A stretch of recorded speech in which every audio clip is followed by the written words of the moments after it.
नमस्कार मित्रांनो, मी तुम्हाला आज माझ्या गाव परिसरातला एक लघु तलाव आहे या तलावाची सैर तुम्हाला करवणार आहे। कारण आज शनिवार होता, त्यामुळे मी भी बऱ्यापैकी रिकामा होतो आणि मी तुम्हाला आज माझ्या गावाजवळच असलेला हा तलाव आहे आणि या तलावाच्या काठावर विविध वृक्ष आहेत, विविध झाडी आहे आणि 2 दिवस झालं पाऊस पडतोय।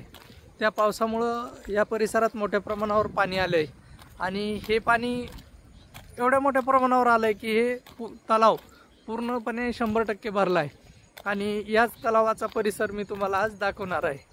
चला तर मग नक्की हा व्हिडिओ शेवटपर्यंत बघा, एवढीच अपेक्षा।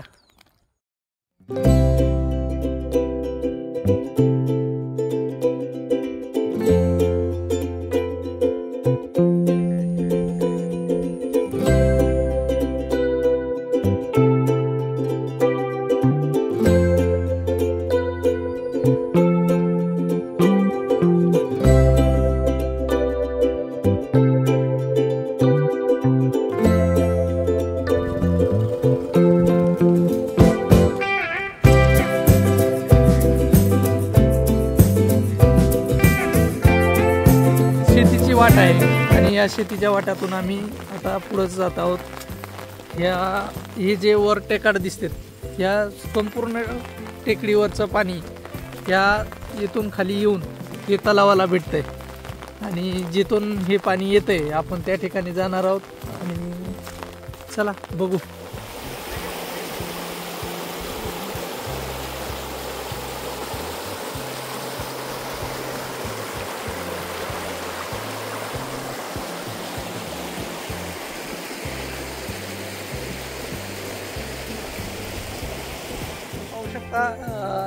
हे पाणी जे एवढं वाहतंय आणि हे त्याच्या पाठीमागच हे घरटे आहेत या सुग्रणीचे।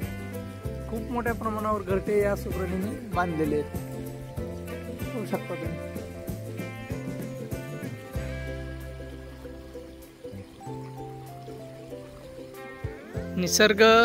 निसर्ग जेवढा चांगला आहे तेवढं त्याच्यापर्यंत जाण्यासाठी मोठी कसरत करावी लागते।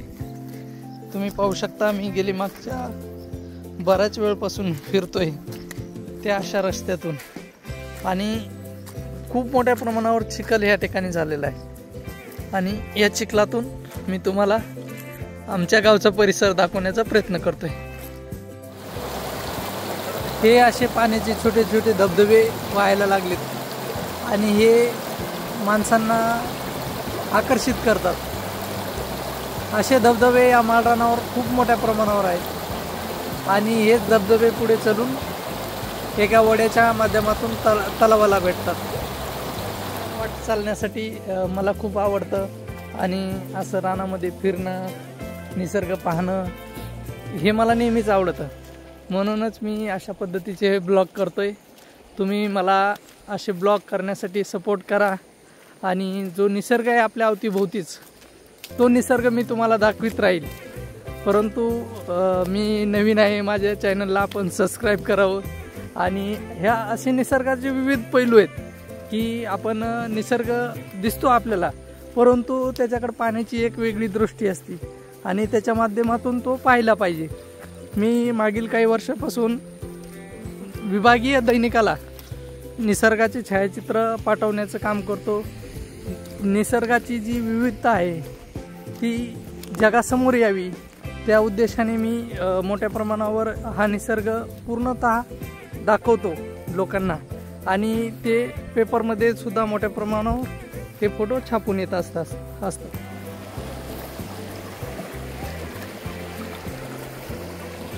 हे तर समोर एक सुग्रणीचं घरटे आहेत, मोठ्या प्रमाणावर या झाडाखाली घरटे बांधलेत। तर सुगरण म्हणजे असा पक्षी आहे तो इतके सुंदर आणि नक्षी काम करून घरटे बांधतो की त्याचे खूपच सुंदर घरटे असते। मी तुम्हाला या व्हिडिओमध्ये त्यांचे घरटे दाखवतो, बघू शकता तुम्ही। हे घरटे आहेत त्यांचे, खूप मोठ्या प्रमाणावर या ठिकाणी घरटे बांधलेले आहेत सुगरणींनी आणि खास करून सुगरण हा पक्षी साधारणतः ऑगस्ट, सप्टेंबर, ऑक्टोबर या कालावधीमध्ये सगळ्यात जास्त घरटे बांधतो.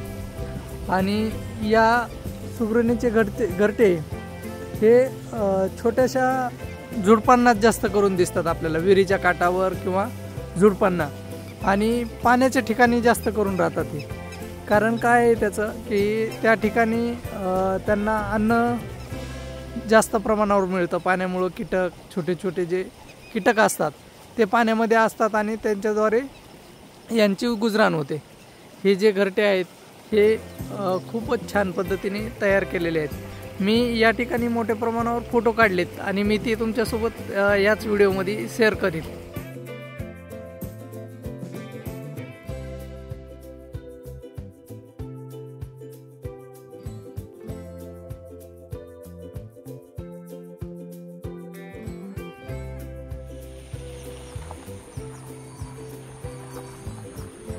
चालताना पाहू शकता तुम्ही या माळरानावर दुर्मिळ असे दगड आहेत जे की गारगुटी म्हणून समजले जाते.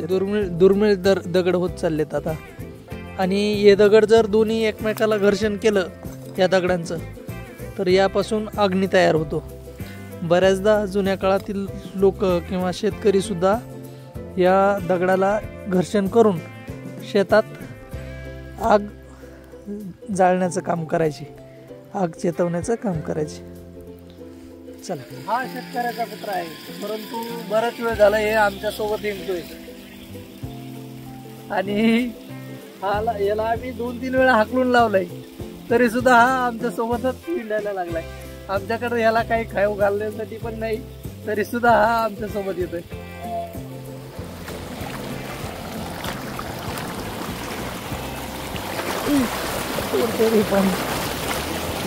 पाणी वरते रे.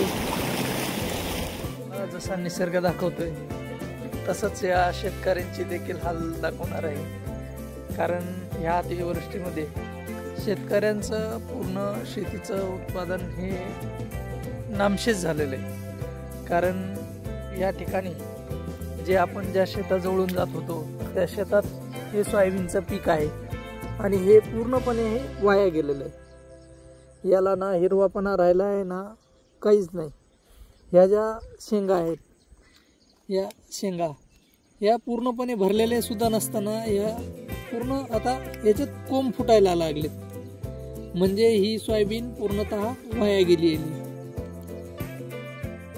बघू शकता तुम्ही, ही सोयाबीनचा दाणा आहे आणि काहीच नाही राहिलं याच्यामध्ये. पूर्ण ह्या शेतामधून पाणी वाहत आहे. खरंच शेतकऱ्यांचं जीणं खूप विदारक आहे. त्यामुळं शेतकऱ्यांना खरंच कर्जमाफीची तेवढीच गरज आहे. एवढं मोठं प्रमाण आहे की या बोरमधून ऑटोमॅटिक पाणी वर यायला लागले.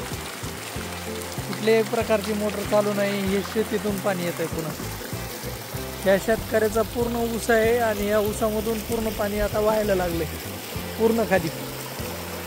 हे असं पाणी खाली जातं. तुम्ही माझ्या पाठीमागे जे बघू शकता हे माझ्या गावाला जोडणारा रस्ता आहे आणि या रस्त्यावरून बीड आणि माजलगाव या ठिकाणी जाण्यासाठी हाच मुख्य रस्ता आहे आमच्यासाठी. आणि याच रस्त्याला लागून हे मोठा तलाव आहे.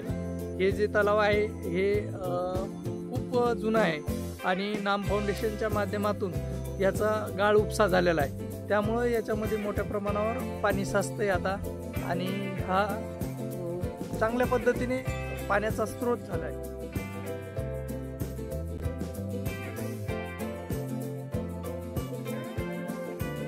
बघा, मोठ्या प्रमाणावर आज पक्षी या ठिकाणी आलेले आहेत. म्हणजे हा तलाव नुसता निसर्गाचा खजिना आहे असं म्हणलं तरी वावगं ठरणार नाही.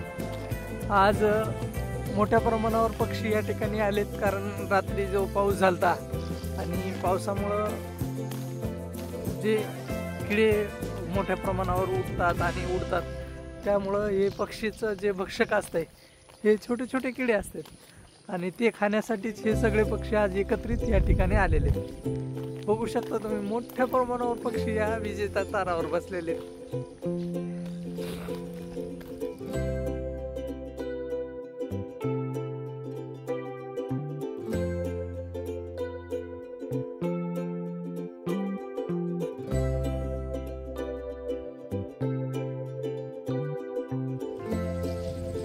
बघा किती पक्षी आहेत वर, पूर्ण पक्ष्यांचे थवेच आहेत इथं.